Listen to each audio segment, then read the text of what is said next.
ሁለት ቀን ቆይታችን በጣም ድንቅ ነበረ። በተለይ ራስን ለማድመጥና ቀጣይ የሚሰሩ ስራዎችን በፍጥነት ለመስራት ተጨማሪ አቅምና ኢነርጂ የሰጠ ቆይታ ነበር።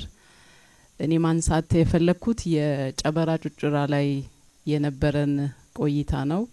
እኔም ለመጀመሪያ ጊዜ ነው ይሄን አካባቢ መልካታ ያደረኩት። ውስጡ ላይ ትላንት የተለየ ስሜት ነው የተሰማኝ። ምክንያቱም ይሄ አካባቢ የነበረ ብዙ መንግስታት የተለዋወጡበት ግን ደግሞ በዚህ ደረጃ ታይቶ ያለማ አካባቢ ነው።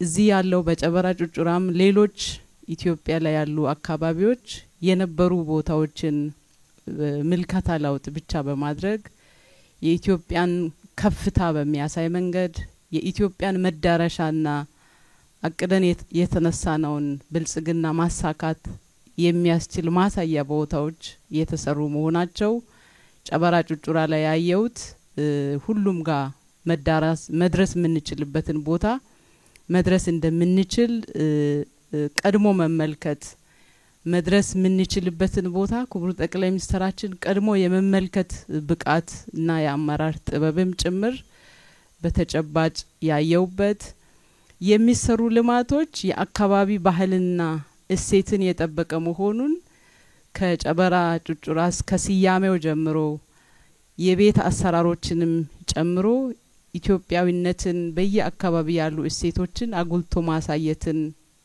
ማዕከል ያደረጉ ስራዎች መሆናቸው ድንቅ ስራዎችን አይቻለሁ። ከዛ ባለፈ የተሰሩ ስራዎች የአካባቢ ዜጎችን ተጠቃሚ ያደረጉ መሆናቸውን አይቻለሁ። እዚህ ከኮንታ አካባቢ አገልግሎት እየሰጡ ያሉ ወጣቶችን አይቻለሁ። ሁሉም አካባቢ እየተሰሩ ያሉ ስራዎች ዜጎቻችን ተጠቃሚ ያደረጉ አካታች የሆነ ስራ እየሰራን እንደሆነና የዚህ ስርዓት የዚህ አካል በመሆነ የተለየ ኩራትም ተሰምቶኛል። በነበረን ቆይታ እጅግ በጣም ደስ ብሎኛል። አመሰግናለሁ።